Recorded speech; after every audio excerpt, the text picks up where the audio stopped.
เนื้อบุญอ่ะย่างไป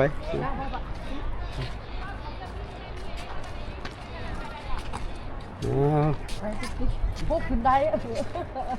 ก่อนเต่าก่อนเต่าเอ๊ะก่อนเต่าผมบอกมาอันนี้มาขึ้นเด้อหัวมือนั่นไปอาบน้ำแล้วเนาะไปอยากไปทำไมไปเลยมันจะไปเมืองกาแฟมันได้ที่ไหนล่ะโอ้ไม่กาแฟ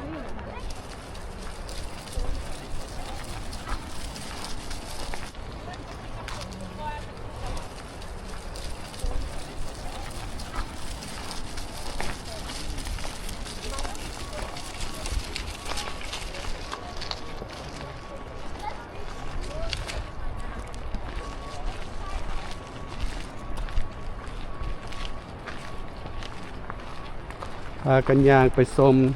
น้ำตกตาดอยู่รัฐแคลิฟอร์เนีย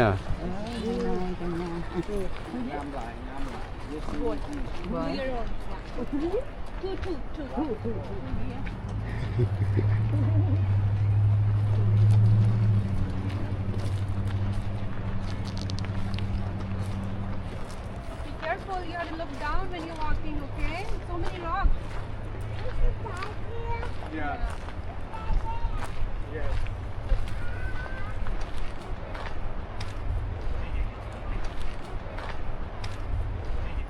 There could be a big bear. There's a mama bear.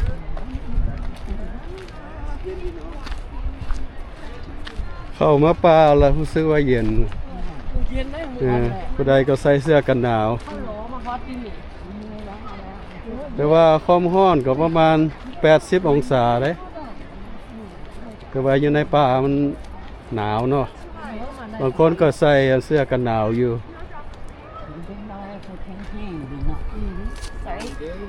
เด็กน้อยฝรั่งก็มาเที่ยว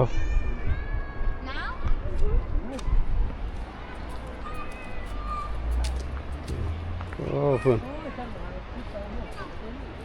งานออกกำลังกาย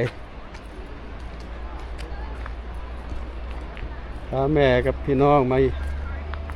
เที่ยวมันดีร้านเอามาเที่ยวเด้อกระป๋า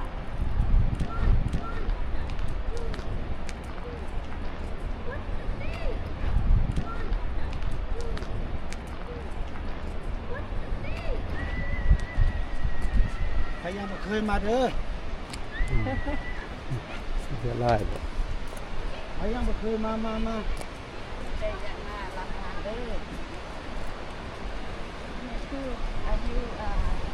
80เลยมาได้ คน80 ปียังมาเที่ยวได้เลย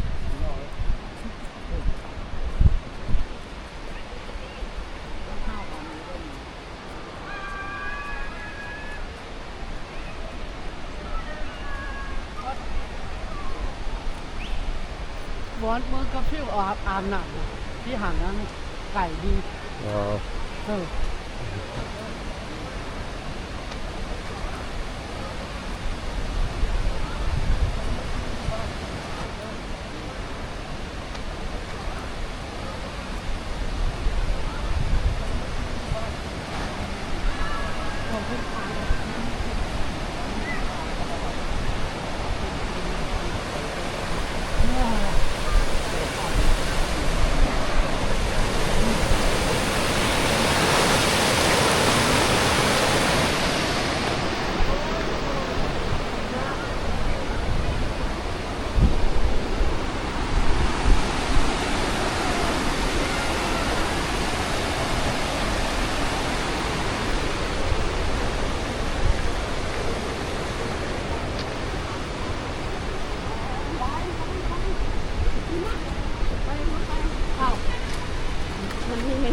เบิ่งนี่เบิ่งอยู่นี่ก็ได้นี่โ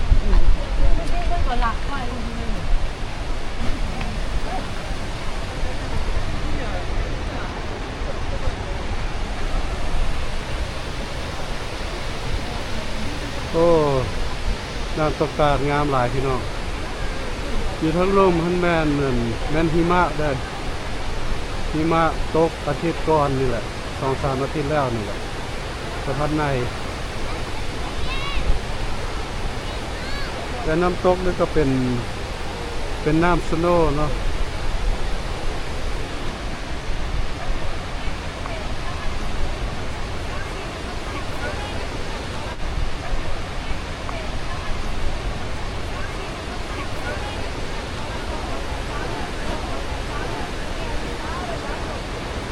แม่นั่งอยู่ครับ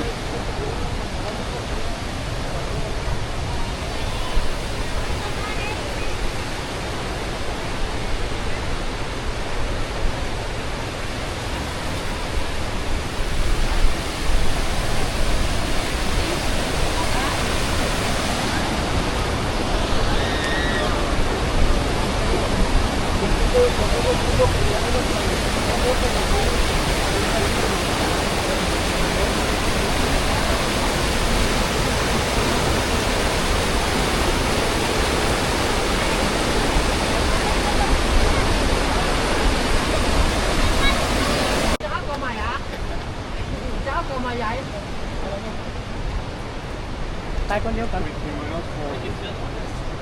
ไปเข้ามาใหญ่ กกไม้ใหญ่กกไม้พันปี มากเข้ามาใหญ่ ใช่ เอาตัวเองมาได้เข้ามา บ่พวกเข้าก็ได้ได้แล้ว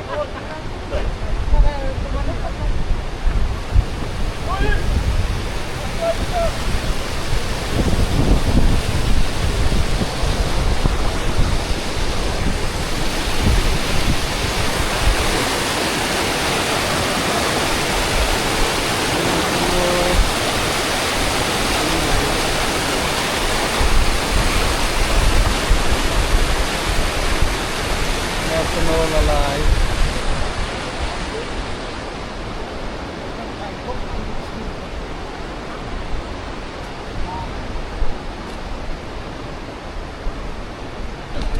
ก็แดดออกมาเป็นสีดำ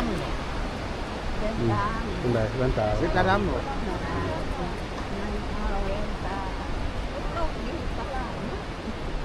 ถ้าผมมีแดดเป็นสีขาวเลย ไปหัวพิมพ์เลย อันนี้คนทางเหนือเป็นอะไรมาเที่ยวมวนอยู่บ่ ม่วนกะม่วนแต่ม่วนว่าว แนะนำตัวคนไทยมาแต่ไส นี่มาจากจังหวัดเชียงรายเนี่ยพี่น้องเนี่ย มาอยู่เมืองอเมริกาดนหรอวะ โอ้ยโดน ดน มาแต่ เนาะ 2,987พี่น้อง อ๋อมาตั้งหลักฐานอยู่เมืองกันน่ะเฟสโนแคลิฟอร์เนียนี่เนาะ แม่ละอยู่นี่ล่ะ ถามข่าว ความแพงพี่น้องวันเฮาเด้อ ถามข่าวพี่น้องอยู่เมืองลาวเนาะเมืองลาว เชียงรายเมืองไทยเนาะเมืองลาวเนาะเราฮักฝากแพงทุกผู้ทุกคน เมืองลาวได้ไทยบ้านใด เอ้ยเมืองลาวก็บ้านแค่งามต้นพึ่งเลยเนาะ เป็นงานต้นเพิ่ง ฮะสามเหลี่ยมทองคำนะพี่น้องนะ อ่า ดอนซาวนะพี่น้องเพียงงามต้นพึ่ง เป็นนักห้องได้นักห้อง ลื่นเริง เป็น เจ้า ซื้อ เขาเจ้าได้ยินหมดแล้วเพลง อ้าวอันนี้เฮายางต่อ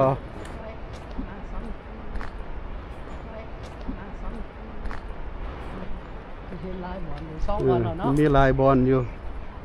ยางมืดมือก็บ่ทั่ว เพราะว่าภาคอันนี้มันใหญ่หลาย ชมตาเขาเนาะ35เนาะเขาสิเป็นปี20 ดอน อันสำหรับผู้เฒ่า สำหรับเขา ตลอดชีวิต80 ดอน โอ้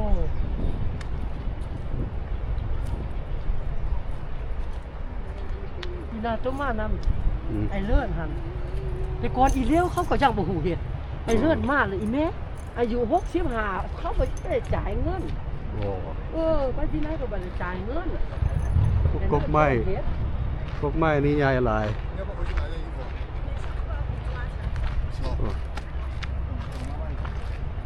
โจ๊ะ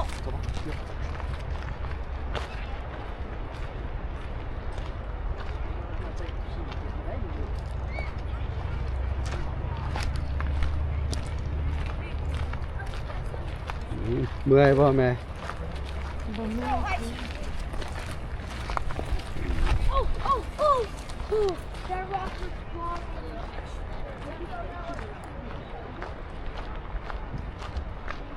เ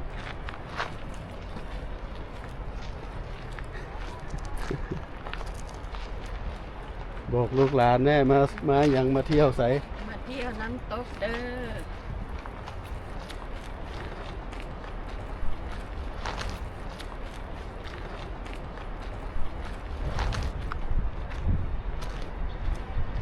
โอ้กกไม้นี่เขาเจ้าเฮ็ดเป็นตังนางนะนี่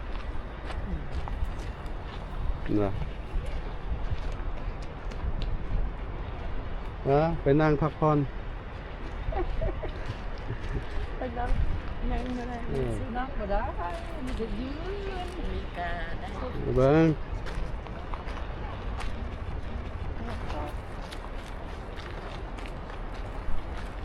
กกไม้เนาะแล้วเขาเจ้าเฮ็ดมันเป็นโค้งแล้วก็เป็นตังนางโอ้ใส่หน้ากากคือบ่ออกเลยใส่หน้ากากก่อนบ่เห็นหน้าเห็นตาเด้อโอ้ได้เห็นหน้าเห็นตาแล้วเออ พี่น้องสองคนนี้ผู้ใดงามกว่ากัน งามทั้งสองเลย ว่าได้คนได้แก่คนนั้นงามก่อนได้ผัวก่อน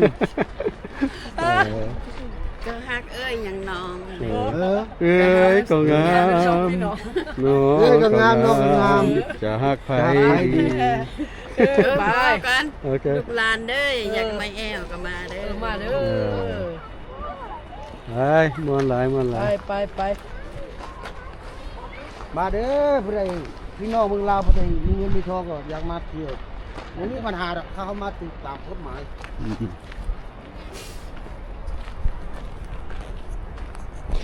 เอาเอาเบิ่ง ผมแม่นว่ามาบ่ได้ ขอให้มีเงินมาได้หมดคันมาถูกตามกฎหมายนะพี่น้องอย่าฟังความเปล่าลือหลายมันบ่ดีดอก มีกันมาได้ คันเฮามาดีอยู่ดีกินดีไปใส่มันก็ได้หมดล่ะพี่น้องเลยนอกจากมาบ่ดีนั่นก็เขาเจ้าก็ เอาแม่คือบ่เข้ากล้องไปไงไปพุ่นน่ะเข้ากล้องน้ำกันก็เอารวมกัน กินนี้กินดีอยู่แต่ว่าสุขภาพมันบ่ดีก็มา อยู่ดีกินดีแต่ว่าพยาธิเท่าเข้ามาแล้วพี่น้อง อยู่ดีกินดี เดี๋ยวนี้พยาธิมันพยาธิเท่าพี่น้อง ไผก็กินดีมาก ไพ่ก็อยู่ดีกินดีไปถอกไปเที่ยวได้อยู่ลุงมีเมื่อหาพี่จะได้บุญแล้ว เอาอันนี้ แล้วข้ามทีก็เป็น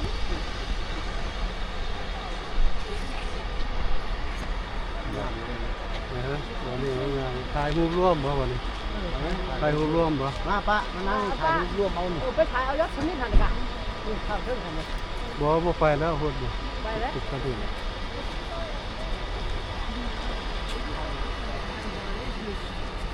มานั่งใกล้กันแม่สิเอาตัวนั้นเหรออ๋ออยากถ่ายออกที่นี่